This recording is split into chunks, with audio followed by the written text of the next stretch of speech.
함께 우리 봉독하도록 하겠습니다. 읽습니다. 여호와께서 이르시되 이스라엘아 내가 돌아오려거든 내게로 돌아오라. 내가 만일 나의 목전에서 가증한 것을 버리고 내가 흔들리지 진실과 정의와 공의로 여호와의 삶을 두고 맹세하면 나라들이 나로 말미암아 스스로 복을 빌며 나로 말미암아 자랑하리라. 아멘. 우리 말씀 한 구절 더 보겠습니다. 우리 예레미야서 4장 19절에서 22절 말씀입니다. 예레미야 4장 19절에서 22절 말씀입니다. 우리 같이 읽겠습니다. 슬프고 아프다. 내 마음속이 아프고 내 마음이 답답하여 잠잠할 수 없으니 이는 나의 심령이 나팔 소리와 전쟁의 경보를 들음이로다. 패망에 패망이 연속하여 온 땅이 탈취를 당하니 나의 장막과 휘장은 갑자기 파멸되도다. 내가 저 깃발을 보며 나팔 소리를 듣기를 어느 때까지 할꼬. 내 백성은 나를 알지 못하는 어리석은 자요 지각이 없는 미련한 자식이라. 악을 행하기에는 지각이 있으나 선을 행하기에는 무지하도다. 아멘. 계속해서 우리 예레미야서 말씀을 묵상하고 있는데요. 예레미야 선지자를 눈물의 선지자라고 이렇게 부릅니다. 예레미야가 눈물의 선지자가 될 수밖에 없는 이유는 그의 소명이, 그의 사명이 하나님으로부터 받은 사명이 바로 이스라엘의 패망을 선포하기 때문입니다. 심판을 선포하며 이제 우리는 망하였다를 선포하기 때문입니다.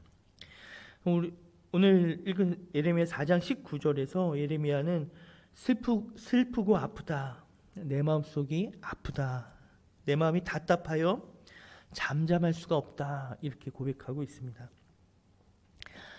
예레미야 1장에 보면 예레미야를 하나님께서 부르시면서 예레미야 소명을 받으면서 부르심을 받으면서 하나님 부를 때 예레미야에게 두 가지 환상을 줍니다. 첫 번째 환상은 살구나무 가지 환상이었습니다. 하나님이 예레미야에게 묻습니다. 예레미야 너 지금 무엇을 보고 있느냐? 예레미야가 내가 살구나무를 봅니다. 살구나무가 사케드라는 발음입니다. 사케드. 주님, 사케드를 보고 있습니다. 그러니까 하나님께서 예레미야에게 뭐라고 했냐면 내가 쇼케드 이렇게 말합니다. 쇼케드는 지켜보다, 지키다 이런 뜻이에요. 너가 지금 사케드를 보고 있냐? 나는 쇼케드 하겠다. 이 말씀입니다. 이게 무슨 말이냐면 내가 내 말을 지켜 그대로 이루리라 이런 뜻입니다.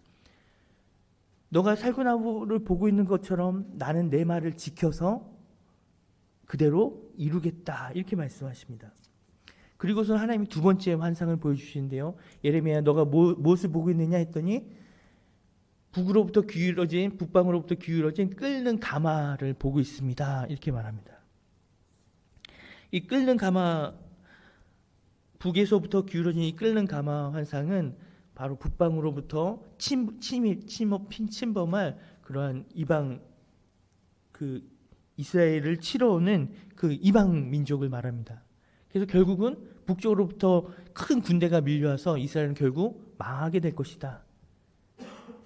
이 말씀을 내가 지키겠다라는 말씀입니다. 내가 그것을 반드시 지켜 행하겠다라는 겁니다. 그리고 이제 하나님께서 예레미야에게 말씀을 주시는데요. 하나님의 말씀을 받은 예레미야가 그 말씀을 받으면서 이렇게 계속 애통해하는 거예요. 슬프도소이다. 내 마음이 너무 아픕니다, 하나님. 이렇게 고백하는 겁니다. 예레미야 4장 10절입니다. 우리 같이 한번 읽어보겠습니다. 읽습니다. 시작. 내가 이르되 슬프도소이다. 주 여호와여, 주께서 진실로 이 백성과 예루살렘을 크게 속이셨나이다. 이르시기를 너에게 평강이 있으리라 하시더니 칼이 생명에 이르렀나이다. 예레미야가 한탄합니다.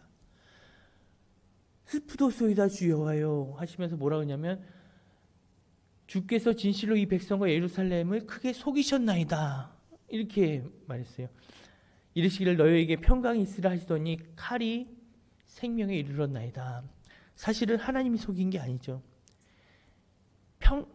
예루살렘에게 평강이 있으리라. 너에게 평강이 있으리라. 예루살렘이 평안하다 이것은 하나님이 외친 말이 아니라 사실은 거짓 선지자들이, 종교 지도자들이 외쳤던 말입니다. 그 당시 선지자, 거짓 선지자들은 평안을 외쳤어요. 안전하다를 외쳤습니다. 그러나 예레미야는 그들과는 다르게 하나님의 말씀을 듣고 우리는 망했다, 우리는 멸망했다, 우리는 돌이켜야 된다, 이런 말을 선포하면서 그는 계속해서 이렇게 슬퍼하며 울부짖었습니다.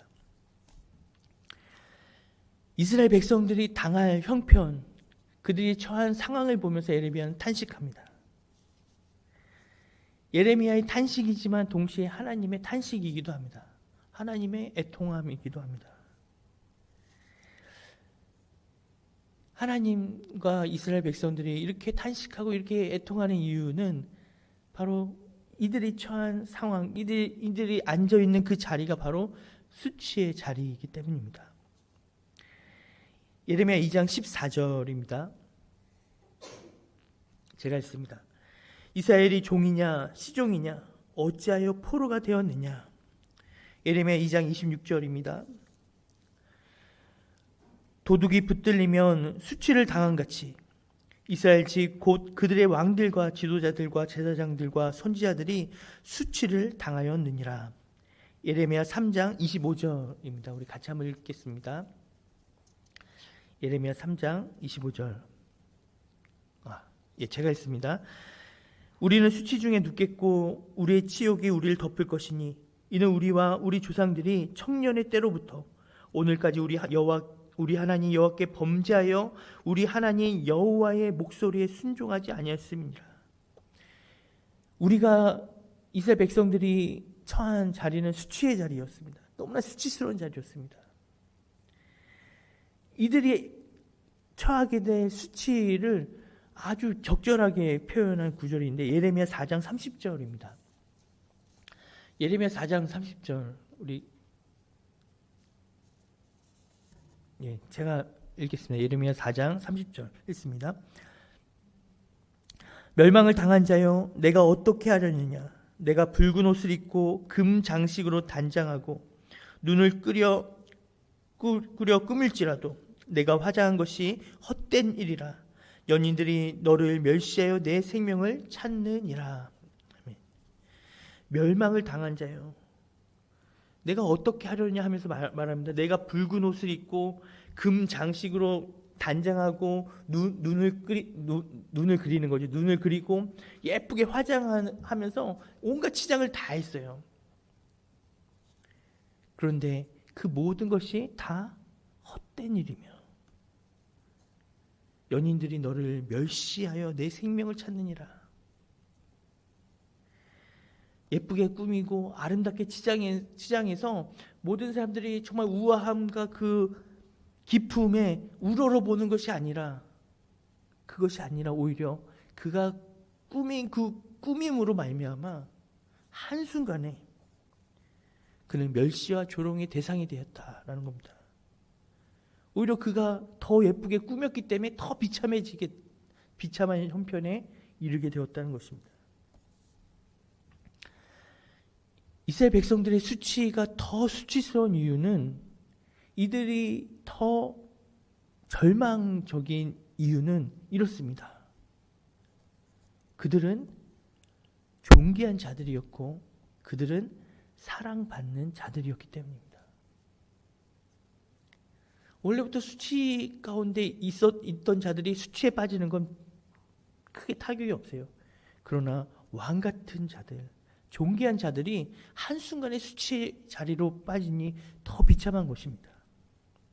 하나님께서 말씀하십니다. 예레미야 2장 2절입니다. 제가 읽습니다. 내가 너를 위하여 내 청년 때의 인애와 내 신혼 때의 사랑을 기억하노니. 하나님이 이렇게 말씀하세요. 그리고 2장 3절에 이렇게 말씀하십니다. 우리 같이 한번 읽어볼게요. 예레미야 2장 3절. 이스라엘은 여호와를 위한 성물 곧 그의 소산 중 첫 열매이니 그를 삼키는 자면 모두 벌을 받아 재앙이 그들에게 닥치리라. 여호와의 말씀이니라. 이스라엘은 나에게 여호와의 성물이었다. 너무나 존귀한 존재여서 만약 그를 먹는 자는, 즉 그를 해하는 자는 내가 재앙을 내리겠다. 여러분, 아브라함에게 하나님이 말씀하셨습니다. 너를 축복하는 자에게 내가 축복하고 너를 저주하기에는 내가 저주하리라. 너는 복의 근원이 될지라. 너는 복이 될지라. 하나님에게 이스라엘은 그런 존재였습니다. 예레미야 2장 21절입니다. 내가 너를 순전한 참 종자 곧 귀한 포도나무로 심었거늘 내게 대하여 이방 포도나무의 악한 가지가 되면 어찌 됩냐. 하나님은 이스라엘을 귀한 참 종자, 귀한 포도나무로 심으셨다 말씀하셨어요. 예레미야 3장 14절입니다. 여호와의 말씀이니라. 배역한 자식들아 돌아오라. 나는 너희 남편임이라. 하나님이 이스라엘 향해서 내가 너의 남편이다 이렇게 말씀하십니다. 이스라엘 백성들은요, 하나님의 존귀한 자로 살아갈 존재들이었습니다. 그런데 그들은 존귀한 자가 아니라 수치스러운 자, 멸시받는 자, 비참한 자로 전락했습니다. 사랑하는 여러분, 왜 그렇습니까? 왜 그렇게 되었습니까? 이스라엘 백성들이 존귀한 자였던 이유는, 존귀한 자가 되는 근거는 딱 하나입니다. 바로 존귀하신 하나님이 계셨기 때문입니다. 존귀하신 하나님을 떠나서 죄를 선택한 순간 그들에게 존귀가 없어진 거예요. 존귀하신 하나님께로 이렇게 뒤를 도는 순간 하나님께 등을 돌려서 더 이상 그들에게 존귀함이 사라진 것입니다. 예레미야 3장 19절에서 22절 말씀입니다. 우리 같이 한번 쭉 읽어보겠습니다. 예레미야 3장 19절에 22절 읽습니다. 내가 말하기를 내가 어떻게 하든지 너를 자녀들 중에 두며 허다한 나라들 중에 아름다운 기업이니 귀한 땅을 내게 주리라 하였고, 내가 다시 말하기를 너희가 나를 나의 아버지라 하고 나를 떠나지 말 것이니라 하였노라. 그런데 이스라엘 족속아, 마치 아내가 그의 남편을 속이고 떠나간 같이 너희가 확실히 나를 속였느니라. 여호와의 말씀이니라. 소리가 헐벗은 산 위에서 들리니 곧 이스라엘 자손이 애국하며 강구하는 것이라. 그들이 그들의 길을 굽게 하며 자기 하나님 여호와를 잊어버렸음이로다. 배역한 자식들아 돌아오라. 내가 너의 배역함을 고치리라 하시니라. 이스라엘 백성들이요, 남편을 떠난 아내처럼 남편을 속이고 떠나간 같이 여호와를 떠나서 음행하기 시작합니다. 근데 21절에 보면 소리가 헐벗은 산 위에서 들리니 곧 이스라엘 자손이 애국하며 강구하는 것이라 이렇게 말합니다. 이 21절의 이 말은요, 우리 다양한 각도로 해석할 수 있어요. 첫 번째는요, 곧 이스라엘 자손이 애국하며 간구하는 것이다. 이 말을 지금 이 말씀을 선포하는 예레미야 선지자의 바램으로 우리가 생각할 수 있습니다. 예레미야의 바램인 거예요. 예레미야는 그렇게 바랬어요. 이스라엘 백성들이 하나님께 돌아오고 애국하고 간구하기를 바랬어요. 그런데 실상은 그렇지 않다는 거예요. 간구는 그들의 길을 굽게 하며 자기 하나님 여호와를 잊어버렸음이라. 그러나 그렇지 않았다는 거예요. 그렇게 해석할 수도 있습니다. 두 번째는요, 실제로 이스라엘 자손이 애국하며 간구를 한 것으로 볼 수도 있어요. 소리가 헐벗은 산 위에 들리니 곧 이스라엘 자손이 애국하며 간구하는 것이라. 그들의 길을 굽게 하며 자기 하나님 여호와를 잊어버렸음이로다. 그러면 그 사이에 그러나라는 접속사를 넣으면 좋겠죠. 이들은 애곡하고 간구했지만 그러나 그 애곡과 간구함은 공허한 외침이었다는 거예요. 요시야 왕 때에 대대적인 종교개혁이 일어났습니다. 예레미야 선지자는 요시야 왕 때 같이 함께했던 선지자였는데 대대적인 종교개혁이 일어났지만 그들은 참 회개를 하지 않았어요. 진짜 회개를 하지 않았습니다. 거짓된 회개, 그렇게 했다는 거예요. 마지막으로 우리가 생각할 수 있는 것은요, 소리가 헐벗은 산 위에 들리니 에서 헐벗은 산 위에 포커스를 맞출 수 있습니다.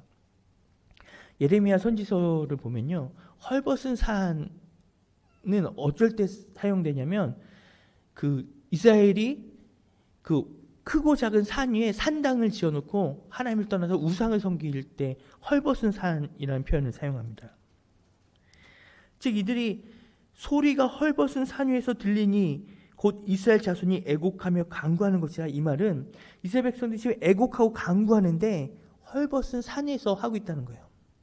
즉 하나님이 아니라 우상에게 지금 애곡하고 간구하고 있다는 겁니다. 자, 그렇게 해석하면요, 어떻게 되냐면 이렇게 됩니다. 그들은 소리가 헐벗은 산 위에서 애곡하고 간구하고 있습니다. 그들이 그들의 길을 굳게 하며 자기 하나님 여호와를 잊어버렸음이로다. 이렇게 해석할 수 있어요.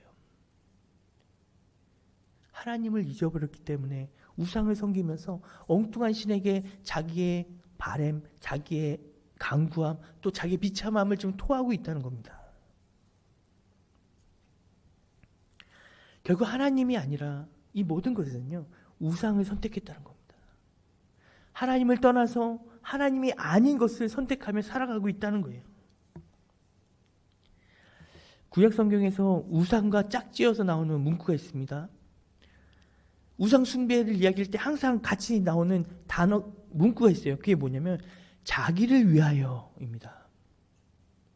자기를 위하여 우상을 만들고 자기를 위하여 우상을 숭배하고 자기를 위해서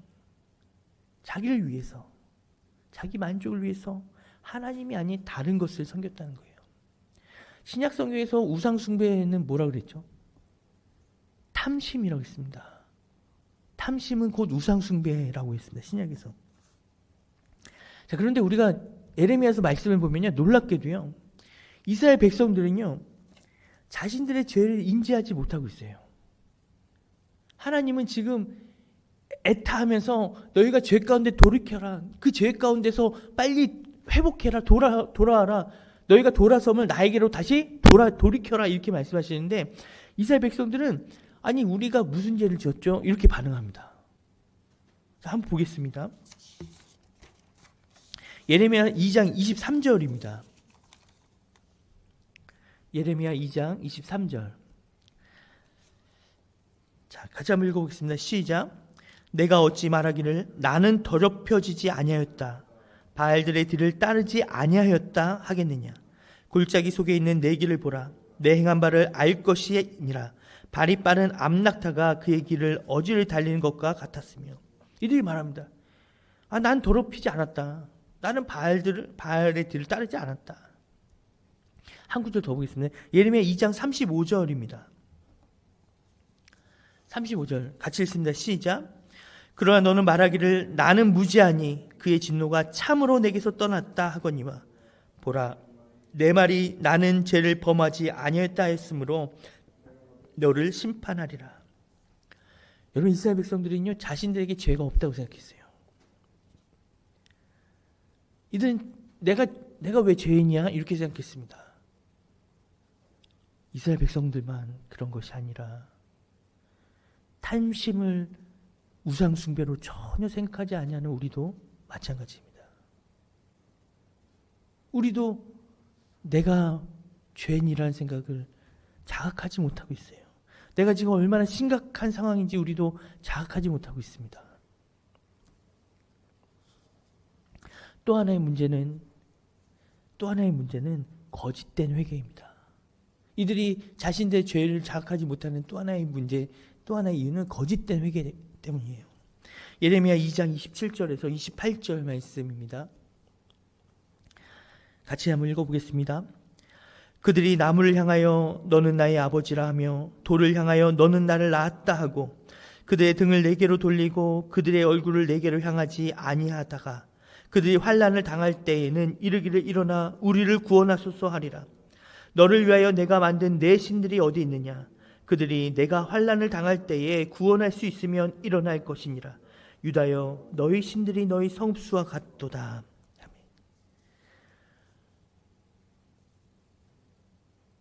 너희 신들이 너희 성읍의 수와 같다 이렇게 말합니다. 자기를 위해서 만든 신입니다. 이들이 지금 어떤 상황이냐? 평소에는요, 나를 위해 만든 신을 향해 주목하고 있어. 얼굴을 그쪽을 향하고 있어서 하나님으로부터 등을 돌리고 있습니다. 하나님부터 등을 돌리고 그걸 바라보고 있어요. 이게 뭡니까? 평소에 나는 이것으로 살 수 있어 라고 생각했던 우리 우상들이에요. 하나님을 대신하는 것들입니다. 돈이면 살 수 있어. 세상의 자랑입니다. 사람들에게 자랑이 되고 나를 높여 나의 얼굴을 들어주는 것. 크고 작은 중독들입니다. 그런 것들을 바라보며 그런 것을 바라보냐고 하나님을 바라보지 않아요. 그러다가 위기가 찾아오면 그때서야 하나님을 봅니다. 그때서야 하나님께 얼굴을 향해요. 근데 문제는 그때뿐이라는 거예요. 위급한 순간 그때뿐이라는 거예요. 애굽의 바로 왕이 10가지 재앙이 내릴 때마다 모세를 찾아서 이번 한 번만 용서해달라. 이번엔 내가 잘못했다. 이번 한 번만 봐줘라. 그렇게 말해놓고 결국에는 내가 왜 하고 다시금 돌아선 것처럼 이스라엘 백성들이 똑같다는 거예요. 아니, 우리들이 똑같다는 거예요. 예레미야 3장 2절에서 5절입니다. 예레미야 3장 2절에서 5절 우리 같이 읽습니다. 내 눈을 들어 헐벗은 산을 보라. 내가 행음하지 아니한 곳이 어디 있느냐? 내가 길가에 앉아 사람들을 기다린 것이 광야에 있는 아라바 사람 같아서 음란과 행악으로 이 땅을 더럽혔도다. 그러므로 단비가 그쳤고 늦은 비가 없어졌느니라. 그럴지라도 내가 창녀의 낯을 가졌으므로 수치를 알지 못하느니라. 내가 이제부터는 내게 부르짖기를 나의 아버지여, 아버지는 나의 청년 시절의 보호자이시오니 노여움을 한없이 계속하시겠으며 끝까지 품으시겠나이까 하지 아니하겠느냐. 보라, 내가 이같이 말하여도 악을 행하며 내 욕심을 이루었느니라 하시니라. 얼마나 우리가 완악한지, 얼마나 우리가 이기적인지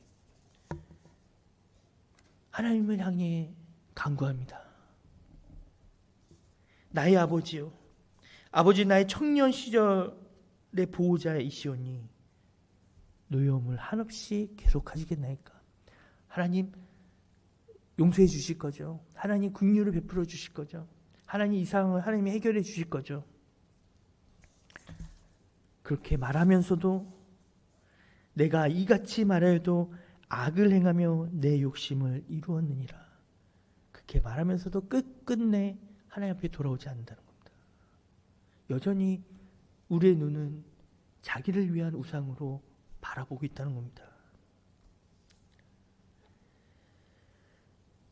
이러한 우리의 모습을 바라보며 예레미야도 한탄하고 하나님도 한탄합니다. 예레미야 2장 30절입니다. 내가 너희 자녀들을 때린 것이 무익함은 그들이 징계를 받아들이지 아니함이라. 너희 칼이 사나운 사자같이 너희 선지자들을 삼켰느니라. 하나님의 경고를 몇 번이고 받고 몇 번이고 회개해도 이들이 돌이키질 않는다는 거예요.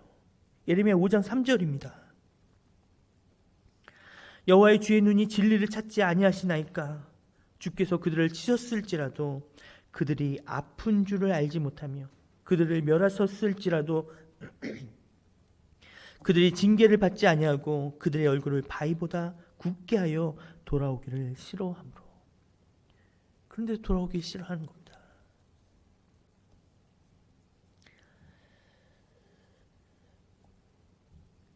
하나님께 돌아오지 아니하는 이들의 삶, 하나님께 결국에 나오지 아니하는 이들의 삶, 아니 우리들의 삶. 여전히 제 가운데 있길 좋아합니다. 여전히 제 가운데 거하길 좋아합니다. 하나님이 원하시는 것은 단 하나입니다. 우리들의 삶이 하나님으로 살아가기를 하나님은 원하십니다.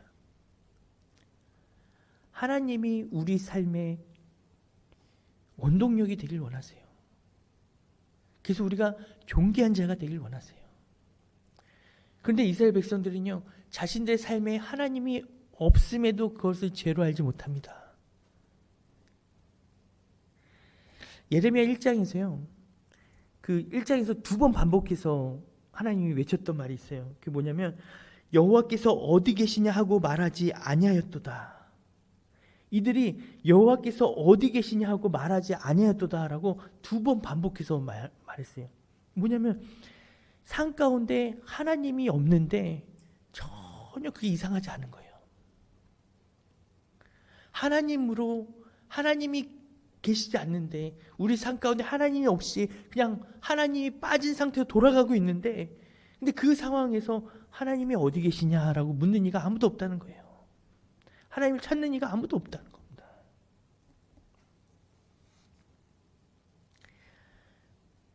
우리 삶 가운데 하나님이 없어도 그것을 이상하게 생각하지 않습니다. 하나님을 대신할 하나님을 빼놓고 우리가 살아가고 있는 거예요. 사랑하는 여러분, 하나님이 없으니까요, 하나님이 없는 그 자리, 죄가 대신 차지하고 있는 것입니다. 예레미야 3장 1절 보겠습니다. 우리 같이 한번 읽어보겠습니다. 시작. 그들이 말하기를 가령 사람이 그의 아내를 버림으로 그가 그에게서 떠나 타인의 아내가 된다 하자 남편이 그를 다시 받겠느냐? 그리하면 그 땅이 크게 더러워지지 아니하겠느냐 하느니라. 내가 많은 무리와 행음하고도 내게로 돌아오려느냐? 여호와의 말씀이니라. 선지자가 묻습니다. 뭐라 묻냐면 아내가 남편을 배신했어요. 배반하고 남편을 떠나서 음행해서 다른 남자의 아내가 되었어요. 근데 그 아내 다시 받아줄 수 있겠느냐라고 묻습니다.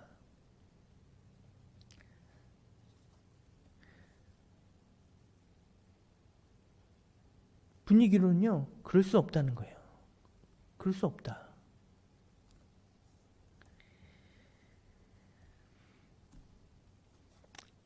그럴 수 없습니다. 그렇다면 사랑하는 여러분, 우리가 하나님께로 온전히 다시금 돌아갈 수 있겠습니까? 이 논리로 보면 그럴 수 없습니다.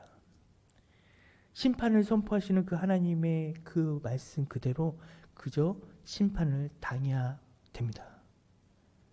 수치의 자리, 심판의 자리가 우리의 자리가 될 수밖에 없어요. 그러나 사랑 여러분, 아닙니다. 이 말씀은 그렇지 않습니다. 3장 1절의 첫 구절 같이 한번 읽어보실래요? 시작. 그들이 말하기를. 여호와께서 말씀하시되가 아니에요. 그들이 말하기를이에요. 그들은 누굽니까? 세상 사람들입니다.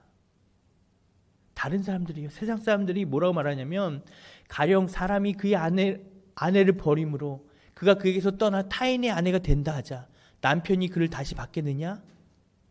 그리하면 그 땅이 크게 더러워지지 아니하겠느냐 하느니라. 이건 하나님의 말이 아니에요. 세상 사람들의 말입니다. 세상 사람들이 말해요. 세상의 상식이에요. 크게 범죄한 그를 어떻게 다시 받아들일 수 있냐? 그럴 수 없다. 그건 있을 수 없다라고 말해요. 세상 사람들의 이 말을 놓고 하나님은 묻습니다. 내가 많은 무리와 행음하고서도 내게로 돌아오느냐? 이걸 하나님이 묻는 거예요. 지금 우리에게. 세상 사람들은 이건 있을 수 없다라고 말하는데 하나님은 다시 한번 우리에게 묻습니다. 너가 나에게로 돌아오길 원하느냐? 그렇게 너가 범죄 가운데 있으면서도 나에게 돌아오기를 원하느냐? 하나님 묻습니다. 예레미야 3장 1절입니다. 예레미야 3장에서는요. 이제 이어서 예레미야 선지자가 뭘 얘기하냐면 북이스라엘과 남유다의 패역함을 이야기해요. 얼마나 두 나라가 패역했었는지를 우리에게 선포하는데요. 예레미야 3장 8절입니다. 예레미야 3장 8절. 제가 읽습니다. 내가 배역한 이스라엘이 간음을 행하였으므로 내가 그를 내쫓고 그에게 이혼서까지 주었으되 그의 반역한 자매 유다가 두려워하지 아니하고 자기도 가서 행음함을 내가 보았노라. 북이스라엘은 끝끝내 하나님께 돌아오지 않냐고 제약 가운데 계속해서 제약을 범했습니다. 그래서 그 제약 가운데 망했어요. 선지자들의 외친 그대로 BC 722년에 아수르에게 멸망했습니다. 그런데 580년, 약 130년, 100년이 지난 다음에 남유다가 그것을 보고 분명히 알았음에도 불구하고 똑같이 제약 가운데 패악한 짓을 하고 있다는 거예요. 온갖 우상 숭배를 하고 있다는 겁니다.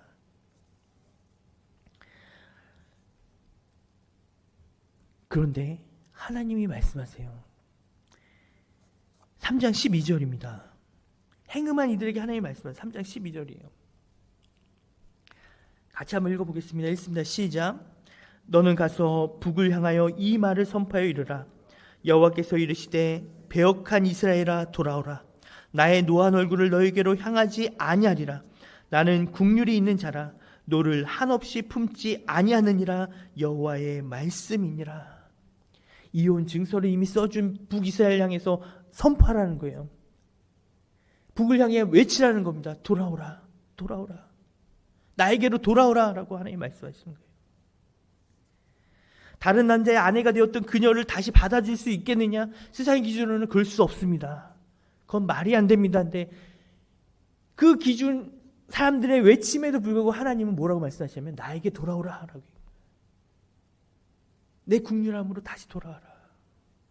나는 너희가 돌아오길 원한다.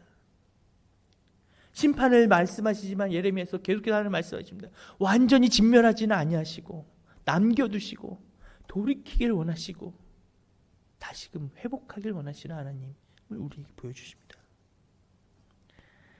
예레미야 4장 1절에서 2절 말씀 읽고 마치겠습니다. 4장 1절 2절 같이 읽습니다. 시작. 여호와께서 이르시되 이스라엘아 내가 돌아오려거든 내게로 돌아오라. 내가 만일 나의 목전에서 가증한 것을 버리고 내가 흔들리지 아니하며 진실과 정의와 공의로 여호와의 삶을 두고 맹세하면 나라들이 나로 말미암아 스스로 복을 빌며 나로 말미암아 자랑하리라. 아멘. 이스라엘아 너가 돌아오려거든 내게 돌아오라. 얼마든지 돌아오라. 돌아와라. 돌아와라.